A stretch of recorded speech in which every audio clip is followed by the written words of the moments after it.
Impacto económico.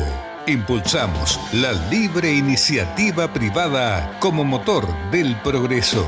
Desde hace 20 años, nuestro objetivo es influir positivamente en el ambiente de negocios de la región y contribuir a la evolución empresarial, el espacio para las personas productivas y los negocios. Impacto económico, el poder de las ideas en acción. Auspicia a Impacto Económico VAX, Sociedad Anónima. Estudio Riza, 30 años acompañando a las empresas de Río Negro y Neuquén. Sancor Seguros. Ser parte de Oldelval es ser parte de algo mucho más grande. Somos la energía que nace de nuestro suelo, la energía que recorre nuestras tierras, que une campos, industrias, ciudades y nos conecta a todos. Ser parte de Oldelval es ser parte del motor productivo que mueve a nuestro país. Somos Oldelval y somos parte de la energía que nos conecta.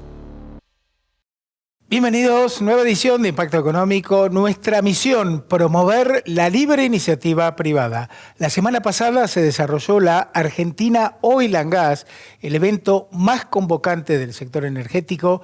Vamos a compartir a partir del programa de esta semana las entrevistas que grabamos en tan importante encuentro del sector energético. También el segmento de Pymes que Perduran, mi comentario editorial sobre la pulsión golpista del peronismo. Vamos a la primera entrevista de Impacto Económico.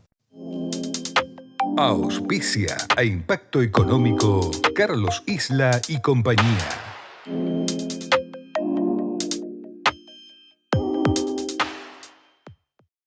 La actualidad económica con la opinión calificada de Marcelo Capello, economista, vicepresidente del IERAL, Fundación Mediterránea, y profesor de la Universidad Nacional de Córdoba.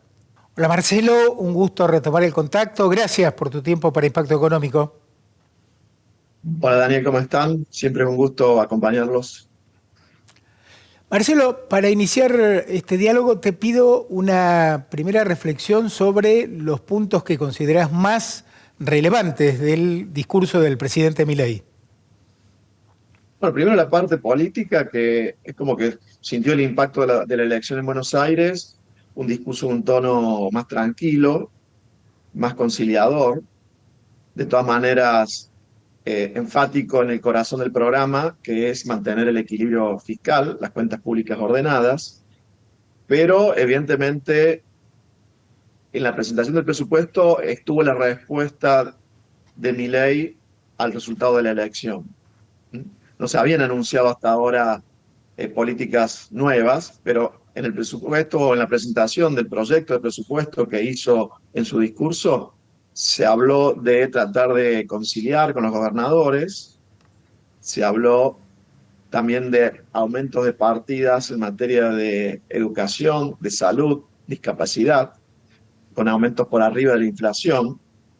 Evidentemente eso está apuntando a esa temática que antes de la elección de Buenos Aires y ahora mismo está muy candente, y evidentemente ahí ha habido algún cambio en su posición en términos de gastar un poco más, aflojar ahí la billetera para esos destinos, manteniendo el equilibrio fiscal.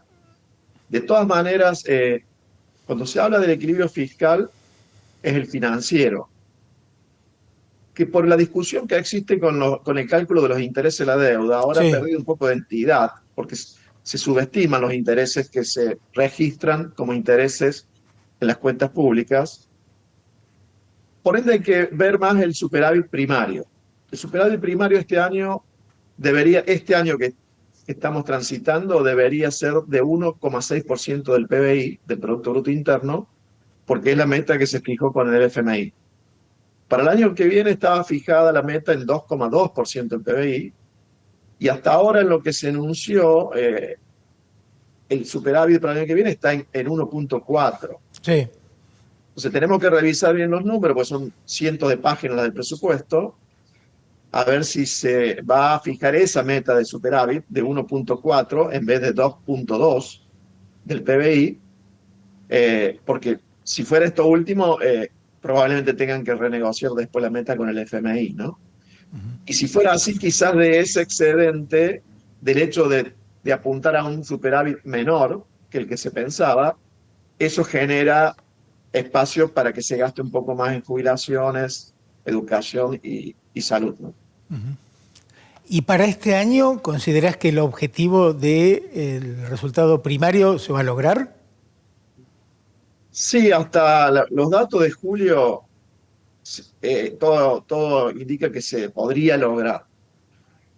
Para eso, nosotros en nuestro informe último en materia fiscal lo que decimos es que algo que lo planteó Milei como una regla para el año que viene, en realidad es una regla que ya está aplicando sin el presupuesto, porque este año estamos con un presupuesto viejo, que es que hay gastos que aumentan automáticamente Sí. por la inflación de 2 meses atrás, las jubilaciones, la UH y algunos gastos más, son aproximadamente el 40% del total del gasto, y esos gastos este año están apuntando a una suba en todo el año de 19% en términos reales, o sea, por arriba de la inflación, con lo cual, para obtener el superávit fiscal prometido al Fondo Monetario Internacional de 1,6 puntos del PIB, las otras partidas que no ajustan automáticamente, el otro 60% del gasto, tiene que caer un 12% en términos reales, o sea, Claro. aumentar por debajo de la inflación de este Claro, año, para compensar. para compensar. Y eso es un poco la regla que él anunció para el presupuesto del año que viene, que si no se da la recaudación esperada, que va a ajustar el gasto para obtener el superávit prometido. ¿Pero qué gasto puede ajustar? El gasto que no ajusta automáticamente, Claro. los que no están sujetos a la evolución de la inflación. ¿Y cuáles son esos gastos, Marcelo? A grandes líneas. Los que ajustan automáticamente son jubilaciones, Sí. asignación por hijo, pensiones contributivas y no contributivas, y algunas más. Claro. Y los Lo que no ajusta ajustan. lo que no ajusta automáticamente por la inflación es todo el resto, o sea, el gasto en personal, los empleos públicos, otros gastos en funcionamiento, compra de bienes y servicios para el funcionamiento del Estado. Allí entran también todos los subsidios que existen a transporte y energía, las transferencias a las universidades, las transferencias a las provincias.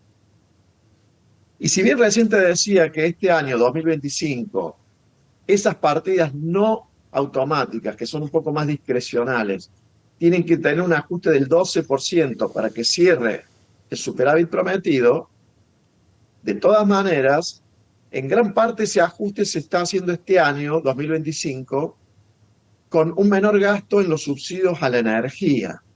No solo porque se subsidia menos a la gente, sino que se gasta menos también porque bajó el precio del gas que paga el Estado al haber mucho menos importaciones de gas.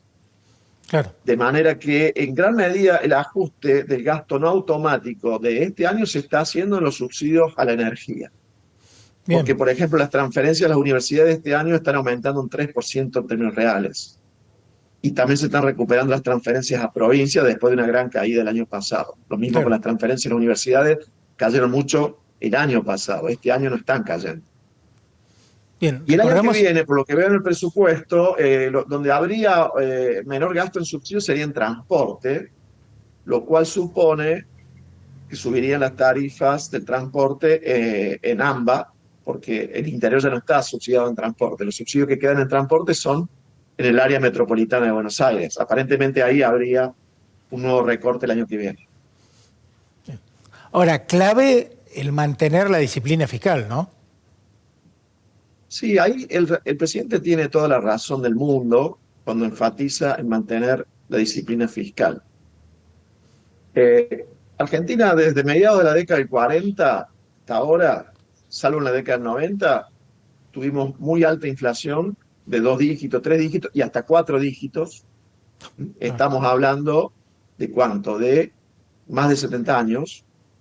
Y detrás de esa inflación alta y detrás de los varios defaults de la deuda que tuvieron, estaba el desequilibrio fiscal, o sea, el gastar mucho más de lo que se recauda. Tal cual. Si se mantiene eso que ha instaurado Milei, a futuro, y ojalá que eso suceda cuando ya no esté Milei, ya sea en la próxima elección presidencial o en la otra, la que sigue, que los políticos tradicionales, entre comillas, salvo que aparezca otro outsider como Milei, mantengan esa regla, porque lo que yo estoy viendo en gobernadores, en políticos de la oposición, varios, esa visión del tipo, y bueno, un poquito de inflación no está mal. Otras veces aplicamos esa mirada y terminamos en hiperinflación. Claro. Entonces hay que mantener el equilibrio fiscal y hay que seguir bajando la inflación. Claro. Que ahí el político tradicional, ahora que Milei tiene un poco, le ha caído un poco la imagen y ha perdido la elección de Buenos Aires, que quieren hacer un poco de populismo con ese tema, no hay margen para el populismo. Hay que hacer de cuenta que Argentina es una persona que fue alcohólica durante 7 décadas. Bueno, un poco menos porque 7 décadas ya le hubiese ido muy mal. Claro. Suponte una persona que fue alcohólica 4 décadas y de pronto el médico le dice, deja de tomar porque Te morís. te morís. Y dejamos de tomar por 1 año y medio. Deja de tomar el paciente por 1 año y medio. Y después de 1 año y medio, como ya está un poco mejor, va al médico y le dice, doctor, ¿no podré tomar una copita de vino con las comidas? Y no, fuiste 4 décadas alcohólico. Si volvés a la copita de vino con la comida, vas a empezar a tomar 1, 2, 3. Claro, Argentina es como un alcohólico. En materia fiscal no hay que caer en esa tentación. Tiene razón el presidente en ser firme en ese tema y espero que lo sean el resto de los políticos, gobernadores, políticos de la oposición, de diversos partidos, de que entiendan que con eso no se puede. claro. Vos fijate, Marcelo, la correlación positiva. Baja de inflación y una cantidad muy importante de personas que salieron de la pobreza, ¿no? En lo que va del gobierno de Milei. Sí, sí, porque si bien se plantea, y con razón, que la plata no alcanza, pero la tasa de pobreza bajó mucho, que es lo que verdaderamente importa. Pero además, cuando decimos que no alcanzan los ingresos, tomemos, por ejemplo, el caso del asalariado privado registrado. Tiene ahora un ingreso que es igual que el que había en noviembre del 2023. Le cayó el salario real apenas ingresó Milei, después se recuperó y ahora está igual que el mes anterior a Milei. Pero está 30% por debajo del año 2018. O sea, ese salario cayó mucho del 2018 al 2023. 2 años de Macri, 4 años de Alberto Fernández y el kirchnerismo.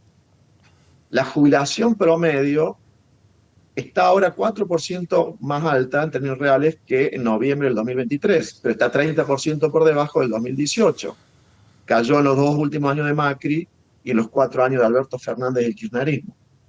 El salario público sí está ahora todavía 15% por debajo de noviembre del 23, porque ahí se dio el ajuste básicamente. Ahora, yo no veía en los 4 años de Alberto Fernández y el kirchnerismo, o en los 2 últimos años de Macri, a los legisladores de esos partidos planteando cambiar la movilidad previsional, subirle los jubilados, a los discapacitados, Sí, a las universidades. No, estaban todos muy callados. Por eso me parece que hace falta un poco más de paciencia y por supuesto que el gobierno actual, Milei, y su gente corrija los errores que evidentemente también han cometido, pero hace falta un poco más de paciencia para solucionar los problemas de largo plazo que tiene Argentina. Sí, sí, tal cual. Yo siempre planteo que décadas de populismo, de distorsiones económicas, no son gratis, ¿no? Y no se solucionan rápido. Realmente va a llevar mucho tiempo corregir los problemas de Argentina. Se empezó a corregir el problema de la inflación y del desequilibrio fiscal, pero vamos a poner varios peros. El equilibrio fiscal con el tiempo tendrá que ser con más obra pública y manteniendo el equilibrio fiscal. Con el tiempo, el equilibrio fiscal tendrá que ser con una mejor jubilación o con más transferencia a las universidades, pero manteniendo el equilibrio fiscal. Eso es lo que la política tiene que entender. Tendrán que discutir de dónde sale la plata, si bajamos el gasto en otra cosa, si eliminan alguna exención impositiva, pero manteniendo el equilibrio fiscal. Porque Argentina fue un alcohólico de muchas décadas. No puede volver a probar una copita de vino en las comidas. Claro, tal cual. Marcelo, Y además, sí, decime. para que esto funcione, está la reforma de fondo que Claro. siempre hemos hablado y todo el mundo habla, que hacen falta y esas hay que votarlas en el Congreso, no hay otra forma. Bajar impuestos, desregular el mercado laboral no para bajar los salarios, pero sí otros costos laborales que encarecen la contratación de mano de obra y que no son el salario en sí mismo, no son el salario de bolsillo, y otras reformas para que la Argentina sea competitiva. Tal cual. Competitiva con un tipo de cambio flexible que si bien estaba un poco bajo, ahora ha subido hasta el techo de la banda, ya no está tan atrasado, pero además el tipo de cambio es flexible, en algún momento se puede elevar la banda superior. No es como en los 90 en la convertibilidad, donde había un tipo de cambio fijo y era difícil corregir los problemas de competitividad cambiaria. Eso ahora es más flexible. Y si hay equilibrio fiscal, hay un tipo de cambio que no esté atrasado o no esté muy atrasado, y se hacen las reformas de fondo, y bueno, Argentina tiene muchas chances que le vaya bien. Por supuesto, la política tiene que acompañar, tanto Milei como la oposición. Bueno, el gran desafío. Marcelo, gracias por tu tiempo para Impacto Económico y siempre destacar el valioso aporte que hacen desde el IERAL Fundación Mediterránea para aportar ideas y entender mejor cómo funciona la economía y cuál es la vía para el progreso. Gracias a vos, Daniel. Siempre es bueno hablar con ustedes, con la gente de Neuquén y la gente de Río Negro. Hasta la próxima. Un placer. Piero Agostini, asesores de seguros, broker especializado en riesgos del sector oil and gas, 46 años de experiencia e innovación con oficinas en Neuquén, Río Negro y Buenos Aires. Piero Agostini, srl.com.ar. Auspicia a Impacto Económico Cluster Ciar. Potenciamos tu energía.